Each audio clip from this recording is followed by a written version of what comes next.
Hey guys, welcome to another episode of Olivia Towers podcast. I really hope you enjoy this one. If you do, make sure to screenshot it and share it on social media. If it's on Instagram, it's Towers432. If it's Facebook, it's Olivia Towers Dressage. Also, if you're listening to this on iTunes, I would love you to leave a review, and I can't wait to see what you think of it.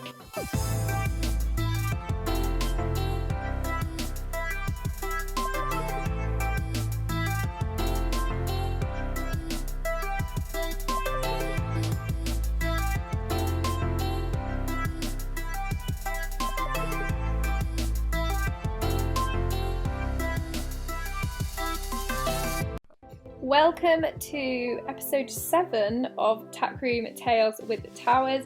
This one is with the lovely Dannie Morgan. I know I keep saying that everybody's lovely when I introduce them, but that's because they genuinely are so nice and I'm really enjoying talking to everyone. But anyway, back to it. Dannie is a professional Grand Prix dressage rider, but he is also a professional advanced eventer, and we chat about how he balances those things in this interview because it's absolutely incredible that he's kind of excelled in 2 different disciplines.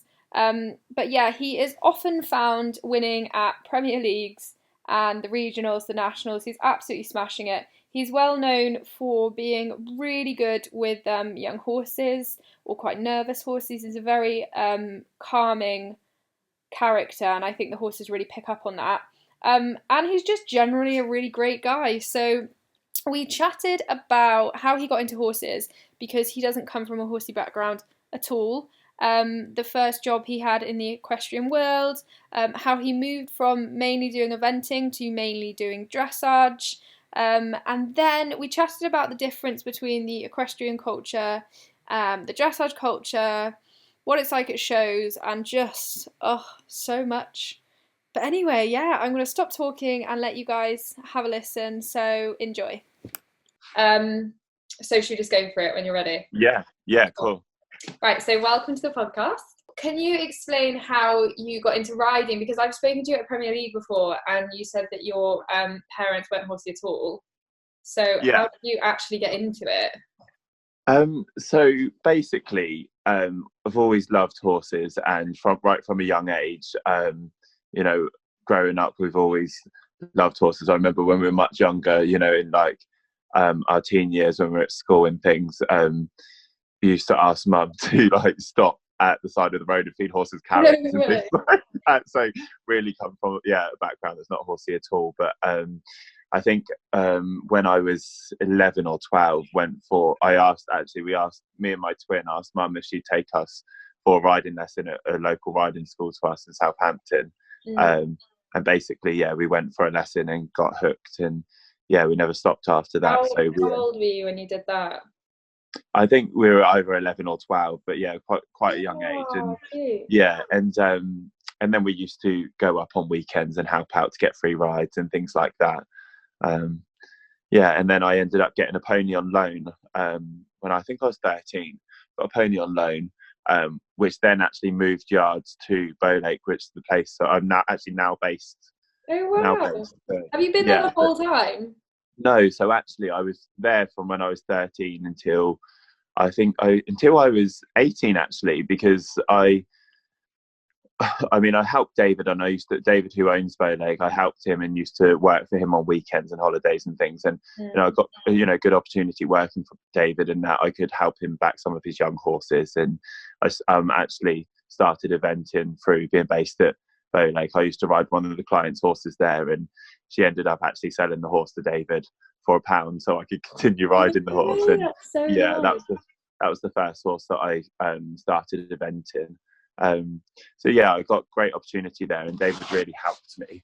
But I always knew from a young age. I remember I went to badminton with a friend of mine when I was 14, and I think that was my first real experience of competition at a high level. And I thought, this is what I'd really love to do. So I went to college when I left school when I was 16, and studied sport for a couple of years.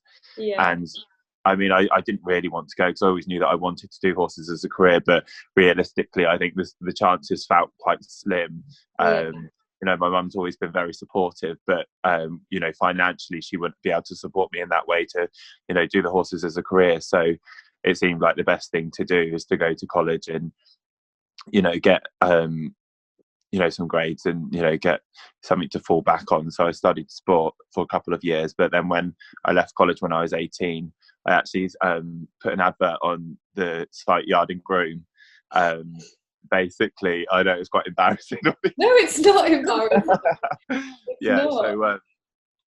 Put an advert on the site Yard and Groom as basically said that I'm really keen and I'd love to learn and have the opportunity to ride and that sort of thing. And actually I had a message back from Adele Shart, she is a lady that ran Summerley horse trials, and I went for an interview and ended up working for Adele for 5 years. And wow. I mean, there's no way I'd be doing what I'm doing now if it wasn't for her, because it was really hard work. And I remember when I initially went to her, I had to work really hard to get the opportunities, and I'd never let her see me without a brush in my hand or things like that. She was quite old school and tough in her approach, but she was always very fair, and she gave me a great opportunity. She used to buy young horses and produce them to sell and an event up through the levels. And with her I produced quite a few horses eventing, and took my first horse to advanced level eventing, which was great fun, and I owed a lot to her. Did you work on the yard there as well as riding, or were you just riding?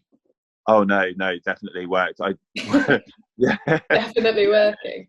I worked 6 days a week, and it was long hours, and I think we had something like 20 horses on the yard, and it was quite old school at Summerley. And I remember there used to be one person that would work on Monday, which would technically be the horse's day off, and there was 20 boxes to muck out and the whole yard to do. So it was really hard work, but at the same time I had great opportunity there, so I wouldn't ever swap it. I wouldn't ever change that. And did you feel like there was any resistance from your mum, from your parents, about you going into the horse industry? Because they obviously know nothing about it. It might be quite daunting for them, like you being like, to be honest, mum's always been so supportive of what we wanted to do, and I think you're quite lucky in that I've always been quite clear-sighted in what I've wanted to do as a career, and she's always supported me. And so she's really been straightforward, and that's so good. Did your twin continue to ride or not?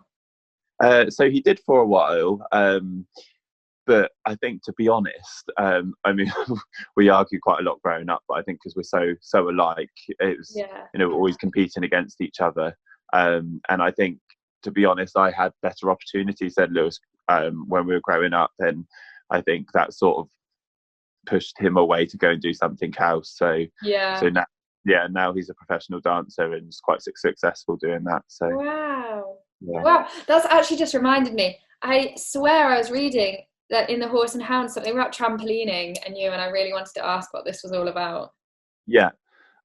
So actually, before I started riding, we always used to do trampolining, me and my twin, and it's something that I loved, and we did it competitively, and I would have loved to. I didn't even know this was a thing. That's so cool. So no, it was really good. And then actually, when I started the horses, I actually started, I was doing much less trampolining and got more involved with the horses. And then actually, when I went back to college, I did the trampolining again with college, but I think I like to do it competitively, and then I think there wasn't enough hours in the day to do it all. So I think that then decided to go with the horses. So you're naturally quite competitive then.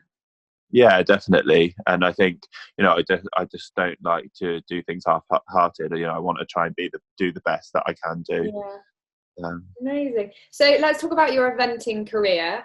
When did you actually start competing? Was it when you started working on that yard?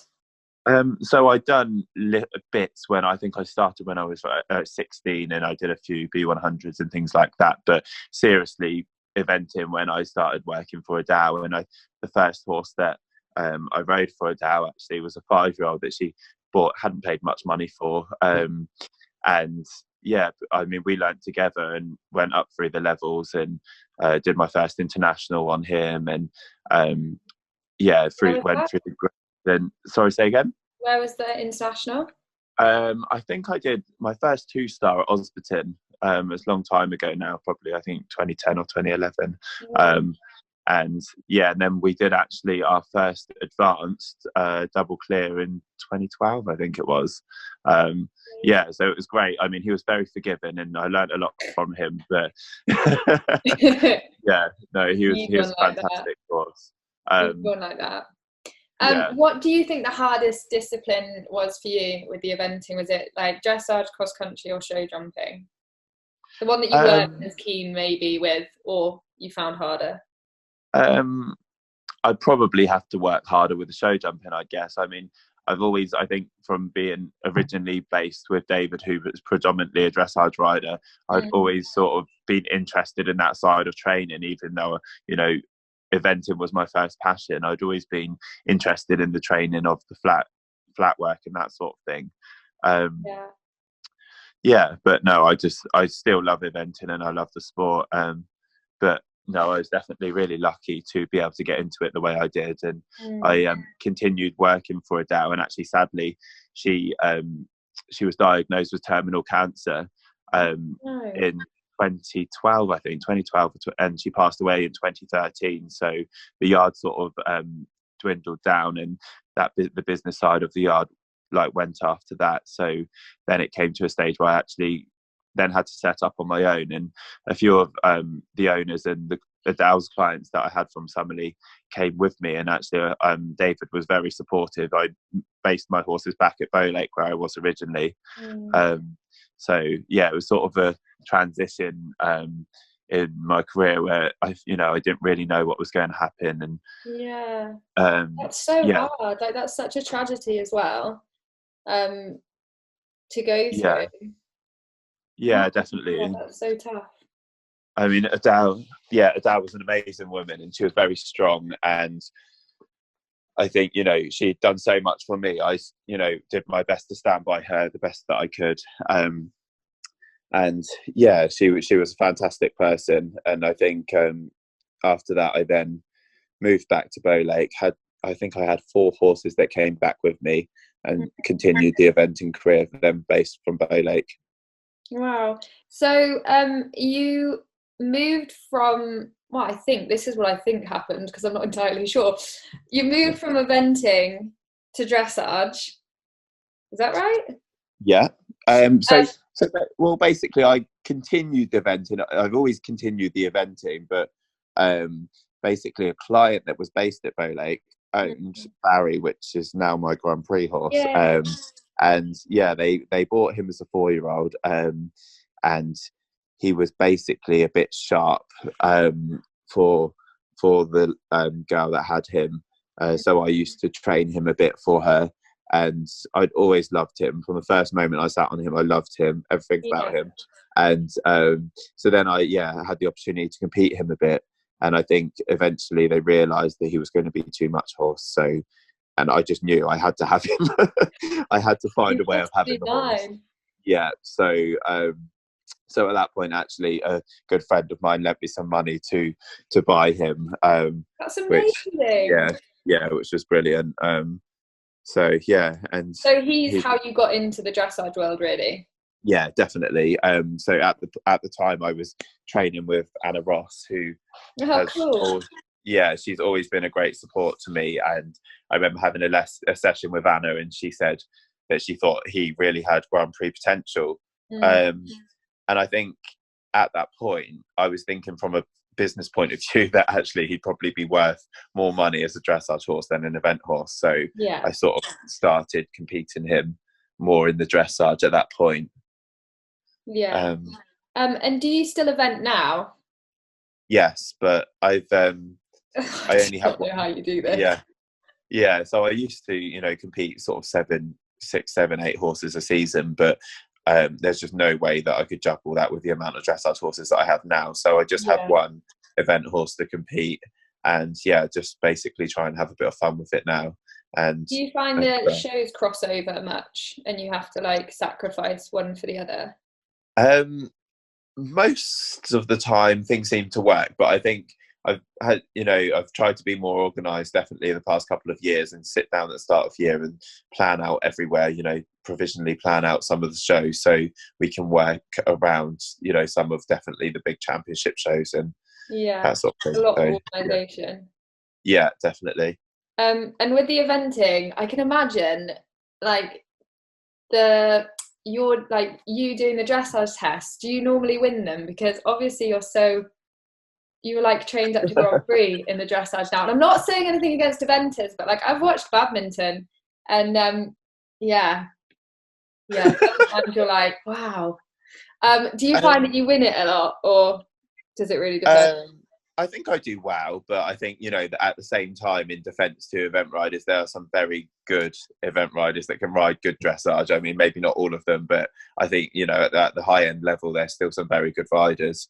But yeah, definitely I would do well. But I mean, I definitely think with some of the horses that's a phase that comes quite naturally to me. So, I'm always quite happy to go and ride an eventing test anyway. It feels, much easier than some of the BD tests we ride. And do you feel like the eventer horses are really different to the dressage ones, and like what makes them? Because even when you watch them, obviously the event, like there's no way I could go and get my Grand Prix horse to go around like cross country. Does it feel really different? And do you have to not like drop your expectations for the eventing, but maybe be a little bit more lenient on them? I think, of course, the event horses have to train 3 disciplines. So, they maybe wouldn't spend as many hours in the arena as our dressage horses would. And, obviously they're much fitter, and also they have to, we've only at the highest level of eventing it's only an advanced medium, so they wouldn't have to do the same degree of collection or anything like that. But I would pretty much say you treat them the same. I mean, I think maybe to manage at competition, some horses can be harder, especially when they know they've got a different job to do after the dressage. But I think training wise, definitely at home I train the event horses in the same sort of way as you would train the dressage horses. Yeah, well, that's really interesting. So let's talk more about your dressage career, because I've just seen it, like it felt like it snowballed, but I think that's what social media does. You see it, you're like, wow. But it looks like, I was speaking to Alice about it, and you went from riding like a medium to a Grand Prix in a very short amount of time. Or was it you're into 2? Do you want to talk us through like your competition stuff with the dressage? I think to be honest, I think I've learned a huge amount in the past 4 or 5 years, and I think training wise I'm very lucky that actually Barry is a super horse and he's got a super temperament, and it hasn't really felt difficult to train him to Grand Prix. I think of course we've learned together, and I not really know what I'm doing, sometimes coming up through. Let's talk about, because you've competed Alice's young horses, how did you start getting rides on different people's horses in the dressage world? Because it can be like people really want to find the rides sometimes because financially they can't afford their own. How did you go about that? I think my relationship with the Oppenheimers came about because I was actually competing Barry, or no, I wasn't, tell a lie, I wasn't competing Barry. His previous owners were competing him at a competition, and he was, a bit nervous and be a bit difficult with her. So I actually ended up riding him, and it was a competition where actually Sarah and Alice were at, and they sort of saw how I managed him and gave him confidence. And then I think when Alice was struggling with Davina, Sarah then gave me a call and asked if I'd go and help them.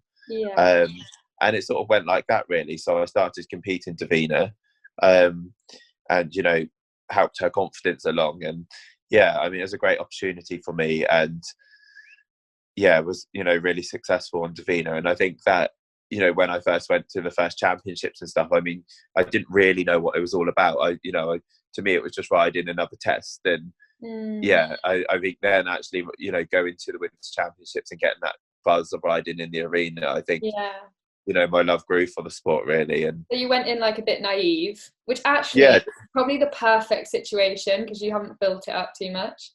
Yeah, definitely. And I think I went in the arena and at Hartbury, and I didn't feel any nerves, and I just went and rode the test. Didn't really know what it was all about. So I think to get that sort of success early on was great. Yeah. And have you ever struggled with anything competing? Because I just can't imagine you being like nervous or putting too much pressure on yourself, because you seem so like relaxed at a show. Yeah, Have you ever struggled with anything like that? yeah. I mean, my trainers have said to me that I don't need to try so hard, and I think sometimes I do put too much pressure on myself. Definitely with my own horse, anyway, because I feel like I want to do a good job and not let him down. But then sometimes, in actual fact, that can hinder the performance because actually, sometimes it's just okay and it's just good enough, and then you override. So I think definitely I've learned to sort of take a chill pill at times. How did you learn to do that? Was it just like from experience of overriding and then going, okay, that wasn't quite good, I'll just back off there? And did it take time? I think sometimes you learn from your mistakes a bit, don't you? But I'm really lucky to have great trainers, and I have regular help now, and I think sometimes they can just be brutally honest with me and say, actually, like, this was good, this wasn't so good, and then I definitely always go away and try and work on that. So yeah, something that I've worked on a bit. But I mean, on the whole, I definitely am quite a relaxed rider in the way that I ride at a competition. And you're really well known for giving the horses a lot of confidence. I know it's a really tricky thing because it's very hard to explain. But how, like, if you could give someone a tip on the best way to sort of relax their horse when they're a bit nervous at a competition or at home, what would you suggest they did? Is it like lunging before, or anything when you're riding? I guess when I'm riding, I think the biggest thing is that I just try, if they're nervous, just try and hold their hands. So just hold your leg on them, and don't overreact if they're nervous, and just sort of try and show them the way and show them around, and give them a chance to sort of breathe and think a bit. And I think actually just by quite being quite relaxed yourself, you can put a lot of confidence into the horse. And I think that can grow quite quickly. But I think definitely from my eventing background, that's always it's never been a thing that I've struggled with the young horses. And I think with young horses, training them cross country and things, it's a similar sort of thing, that you've got to be there and hold their hand, but without overriding and not giving them chance to think. So I think that my eventing background's definitely helped me there. And do you think it's important to kind of get them used to that stuff young? So do you think it's important to hack them when they're younger and maybe take them in the field at the early stages, or do you wait till they're a bit more developed? No, I think at the early stages, and I think I tend to jump all of the young horses, and I've got a young horse which has been quite spooky right from the start, and actually some days I'd go in the arena and I'd just put some fillers out and jump them just for the sake of jumping them, and then go do some flat work, and then I might, in the middle of that session, just go and jump a pole, or jump across a pole or something like that, because I think actually it just puts the more confidence into them, and it just means that I think they're more well-rounded. So I was actually going to ask if you think it's good to like cross-train them, and even when they are relaxed, say like with Barry, do you still like cross-train him a bit? Yeah, he definitely hacks a bit, and I do jump him. He's a good jumper and he enjoys it. Maybe not so much now, but he definitely does jump. When, say, if there's he's having an easy day or something, I would jump him. Yeah. Oh, that's so nice. That's so good. What has been your like highlight throughout your career so far? It doesn't have to be a show, it can be just generally. Yeah, I think it was definitely a big achievement during my first Grand Prix on Barry, and it's I think for a long time, I mean, it seems that I've seemed to have got him there very quickly, but I think because I guess I was a bit naive coming into the dressage, I just felt like you keep working away and keep training, and even when you're training all the movements, you don't really believe that it still feels a long way away. To go actually go and do that was a big achievement. And I remember, I think probably I still remember now winning my first regional on him. Yeah. And yeah, to be honest, that felt quite special. I think I was quite new to the sport, and I think just the fact that, I don't know, to myself, that I felt like I could actually do it was quite a big thing. Yeah. Because, you know, although I'm, you know, quite confident with the horses and competing now, I think, you know, I think everyone has self-doubt, don't they? And I think, you know, it's definitely just, you know, that feeling that it is, you know, it could actually be possible. And, you know, I think actually, you know, if you think right back, you know, I think for most people, if you right back to the start when you're a kid, you know, it's just the dream to go and do well and be successful, isn't it? So Yeah, I think actually when that starts to come off, it's a nice feeling. it gives you so much confidence once you've done it as well, because it always sounds weird. It's like, you know how to do it then, and you know, like, the path's been trod already, and you're like, oh, this is possible. That's so cool. And then on the flip side, what has been your hardest moment in your career? To do with dressage, or anything? Yeah, I think probably with the eventing, dealing with horse injuries. I felt like I've had a fair amount of bad luck with eventing with horses having injuries, and I think there was definitely a point where I was sort of, you know, considering why I was actually doing it. And you know, I definitely love the sport and love the horses, but it can be quite heartbreaking when you put, you know, a lot of hours and time and money and, you know, basically your life into something, and, you know, into training the horses. And actually, you know, you can try and feel like you do everything right, but sometimes luck isn't on your side. And I think, you know, with horses, that is a bit like that, isn't it? There's a lot of up and down. So definitely, I think when you do get the good days, you really appreciate it. And I think there was definitely a few years where, you know, I didn't have much success and horses had injuries, and, you know, I was just really, felt quite low at a point. So I think, getting into the dressage and then starting to be more successful and horses going well and things starting to look up, then you do really appreciate it more. Yeah. So what, like, motivated you through the hard times? Because you said a few years. So, you know, you can't, you know, that's a long time. What sort of kept you going? I think just the love for the horses, to be honest. And also I think it's important to have things outside the horses, because, you know, it is our life, but it is important to have good friends and, you know, things outside of that you can, you know, I think there's always another day, isn't there? And actually, you know, there is more to life. You know, there's bigger issues going on, and I think, you know, everyone has their struggles. So I think, you know, you just pick yourself up and keep going, don't you? Yeah, definitely. So talking about balance, do you feel like you've got a good balance, like a life balance between horses and, say, like, your social life, family, whatever? Yeah, I think definitely now I have. I think it's taken a while to get to that point. Definitely when I was working for Adele, I think it was very hard work working there. And, you know, I got one day off a week, and I didn't have much of a social life. And but I think, you know, it definitely paid off for me in the opportunities that I had there.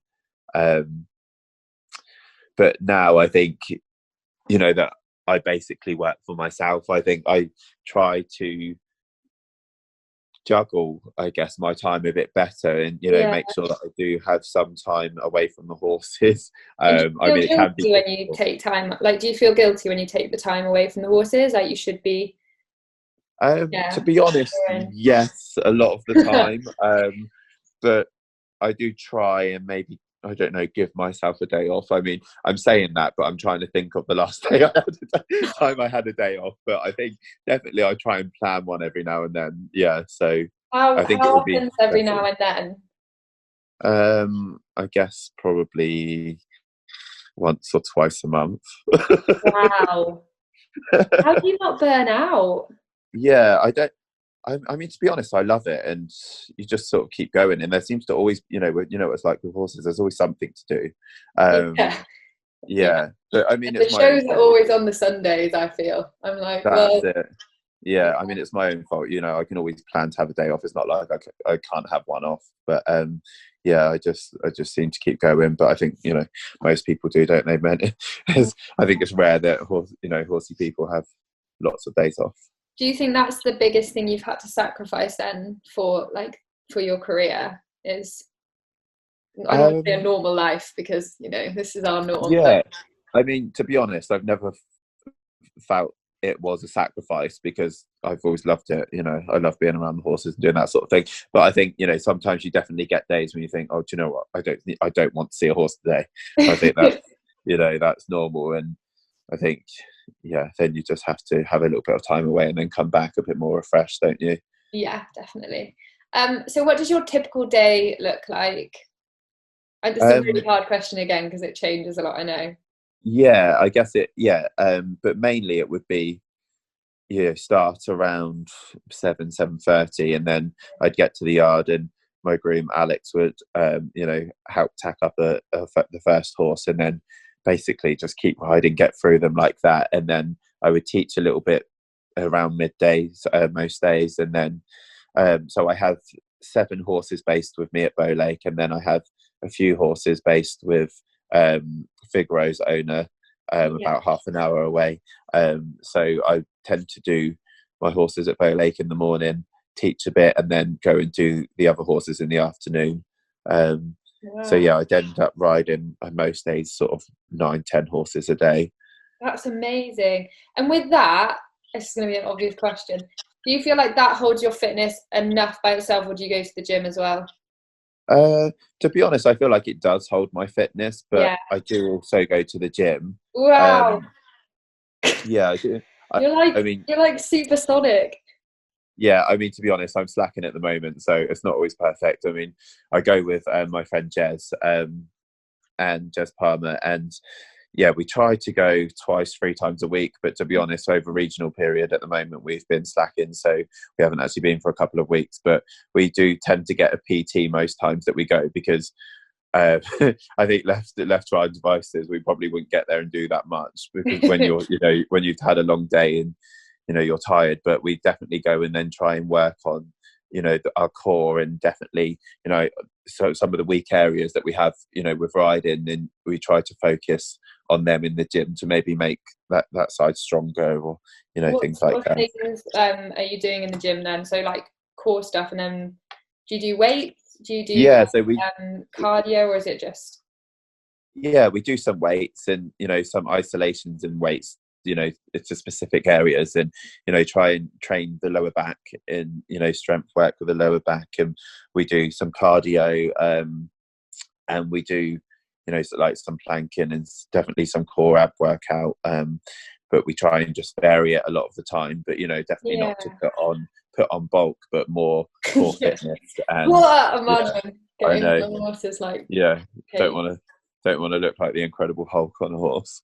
No. And do you feel like the gym helped your riding? Have you seen a difference in it? Because this is something I've really struggled with. Like, I've hit the gym hard before, but then I find there's so many variables with riding. It's hard to know if it's working.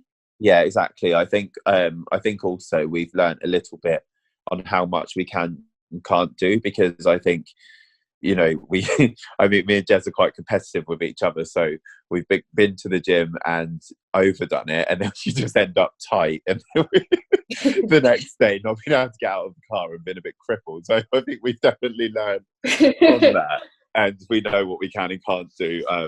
But I think that's now we've got a PT anyway. They put us on the right lines. I think probably together going to the gyms, left to our own devices. It is the worst thing, getting on a horse when you're sore from the gym. You're like, oh, I can't move. Yeah. No, I think definitely together we end up just going ham, and it's just probably not that productive. I love that. So the next thing I was going to ask you is, do you find there's a big difference between the eventing culture and the dressage culture? To be honest, I don't. Everyone said that, and I expected that when I got into the dressage, but not really. I think actually, I think there's good and bad about each discipline, and maybe some of the people, but I think on the whole, people are very supportive, and there's a good bunch in the dressage as well as there is in the eventing. Yeah, definitely. And I think the more you sort of get into the dressage community and the more people you meet, I think you know, a lot of people are very supportive of each other. I think it's really interesting that you say that, and I really wanted to ask you this because you seem like quite confident within your riding, and I think what makes people feel that the dressage world isn't nice is their own insecurities. So because they're battling with not feeling happy with themselves, I think they think everyone else is looking at them in that bad way. And I think, you know, of course everyone wants to do a good job. I don't think anyone sets out to do a bad job, and you know, and I think definitely everyone wants to be seen to be a good rider, and you know, and to be acknowledged for that. And I think, I think everyone's trying to do a good job. And I think, you know, I've definitely learned. I think, you know, before I was, you know, a known rider, I always remember, definitely when I was younger, Anna Ross always being supportive of me, always saying good luck, always saying well done. Back to when the days before I even started dressage, and when I was just eventing, and you know, I just remember that meaning quite a lot to me, because I thought, you know, I'm absolutely no one knows me. I've had no success, you know. And I remember used to, you know, be in warm-ups and thinking, you know, how incredible some of these riders were, and you know, thinking that I just wanted to be like them. So, you know, the fact that someone like her would even acknowledge me would, you know, meant quite a lot. So I always remember that. And equally, I think you remember some of the riders that maybe you looked up to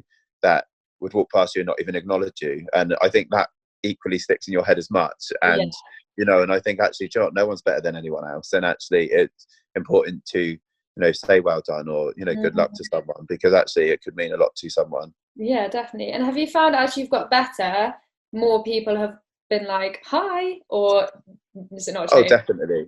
Yeah, definitely. But yeah, and that's such a you know, thing. yeah, and of course you get some of the people say, oh, I knew you would always do well, and I think, oh yeah, okay, like, Okay, good you. okay, yeah. But I mean, you know, that's fine. I think, you know, I remember when I was younger, and I remember someone saying to me when I first went to get my eventing job, and saying that I wouldn't stick at it and I wouldn't make a career of it. And I remember just thinking, okay, watch me. And you know, and I've always had that sort of attitude, and if I put my mind to something, I'll just keep going until it happens. And of course you need opportunities and you need luck along the way, but I really do believe if you want something, you just keep going and you work hard to try and achieve it.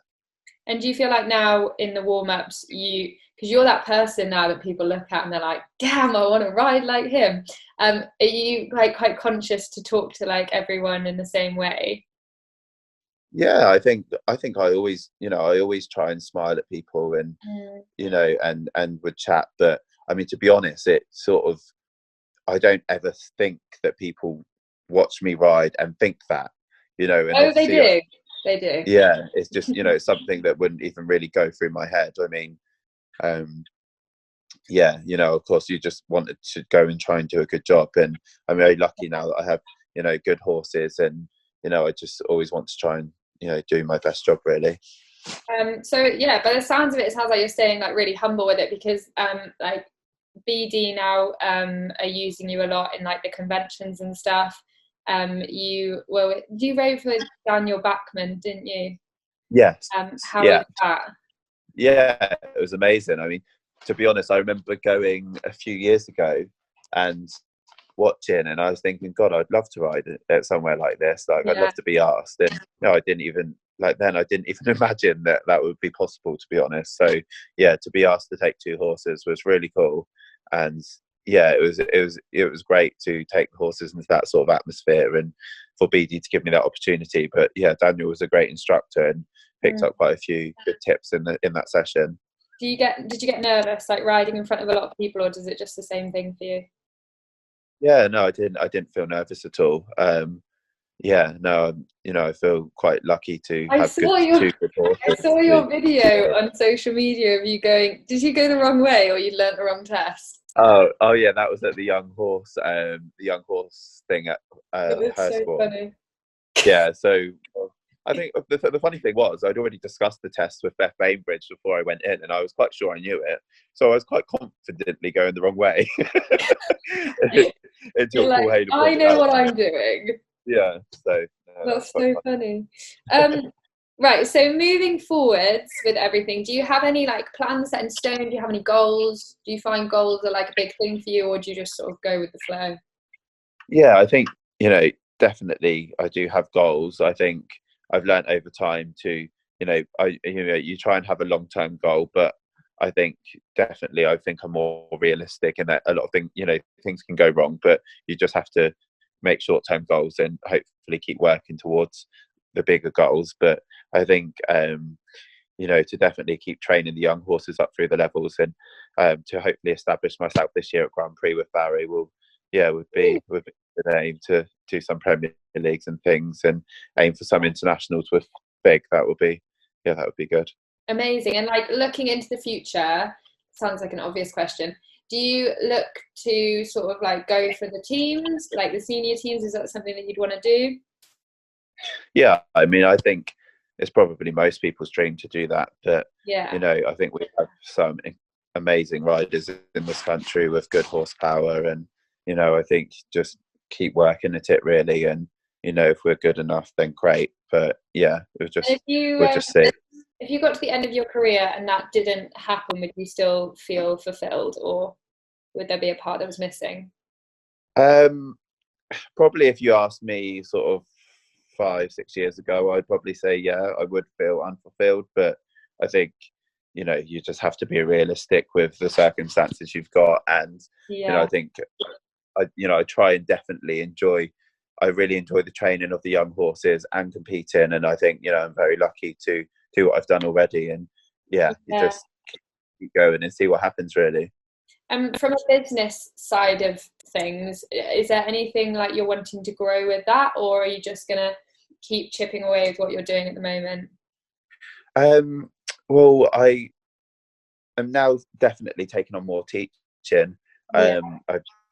Doing more clinics and trying to sort of manage my time a bit better between riding and teaching, and I do really enjoy helping people. So I help quite a few event riders now, and teaching. I sort of do a few different clinics a month. Which I really enjoy. And do you feel teaching alone is enough for you to be able to do this as a career? Does it like financially support you? Yeah, definitely. I mean, I have a couple of my own horses, and then lucky enough to have some good owners. I mean, I probably to make serious money sell a horse at some point, but never been something that I found easy to do. But I think I'm awful. I think so. Yeah, maybe in the future, if for business, if the right offer comes along and it will help my career, then that's something maybe I'll need to do. But definitely, I think at the moment just the teaching and riding is helping. So it is possible to do. That's so good. If you could ring your 16-year-old self and give him 3 bits of advice, what would they be? You can take your time with this because everyone does, and I edit out. So to give 3 pieces of advice, did you say? Yeah. So you can ring them, and this is your one chance to sort of give your younger self some advice. I think when I was younger, I was so ambitious and a bit naive, and probably thought it would happen, a lot easier than it would be. Maybe a lot easier than it is. But I think, just to be realistic, keep working on your goals, but don't be disappointed, and keep going. But I think also try not to. I think when I was younger, I always used to watch other young riders and see what they were doing, and I remember watching some good event riders like Georgie Spence and Laura Collitz, and who are very successful as younger riders, and thinking, oh God, I'm not achieving half of what they are. And comparison. And I think actually you just got to stay in your own lane and do what you're doing, and just do you ever compare yourself now with dressage riders? Not really, to be honest. So good. No, I mean, of course, when we watch Charlotte, we're all just like, oh my God, why is she so good? No. Like, why does she just sit there and they just go like that? Of course, we all watch Charlotte and think that. But no, I think I have a lot of dressage riders that I look up to, but I think you just definitely, I spend a lot of time sitting and watching at championships, and and picking the good bits that I like about riders, and maybe think, oh, actually that's not a bad person to try and emulate. But yeah, no, definitely. I think now probably a bit of advice would be, just to, just to don't focus on anyone else and just do your own thing, really. That's so good. It's amazing. Like so many people that I've done this with now, that's been the solid bit of advice. Really? Yeah. How old are you now? 28. I'm 29 in May. Yeah, because everybody I've done has been about like that age. It's incredible to see from like 16 to then how much Yeah. they've changed. Yeah. It's so cool. Yeah. So if people want to follow your journey, how do they find you on social media? Yeah. So I've got Facebook. My Facebook page is Dannie Morgan Dressage and Eventing, and then I'm on Instagram, I think, at Dannie Morgan. Yeah. And if they want to have a lesson with you, how do they get hold of you for that? Just like DM you. Yeah. So you can either go to one of my pages, or if you go to my website, which is danniemorgan.com, there should be a link on there with an email that you can contact through that. Cool. And do you teach eventing and dressage? Yeah, I do definitely. I do some clinics, which mainly event dressage, and I have people that come to where I'm based, and I do some clinics every month, which are just for more dressage riders.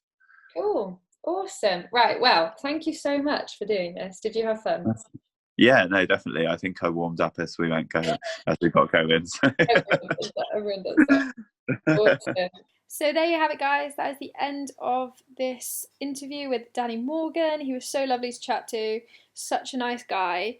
And I really hope you guys enjoyed it as well. So if you did, make sure to share this on social media. The easiest way is sharing it on stories, and make sure to tag both of us in it and write a little spiel so we know what you thought about it. If you don't want to put it out publicly, you can always DM us. I'm sure Danny won't mind, and I definitely don't. But yeah, this is where I'm going to love you and leave you, and I can't wait to bring the next one to you, so stay tuned and it will be out very soon.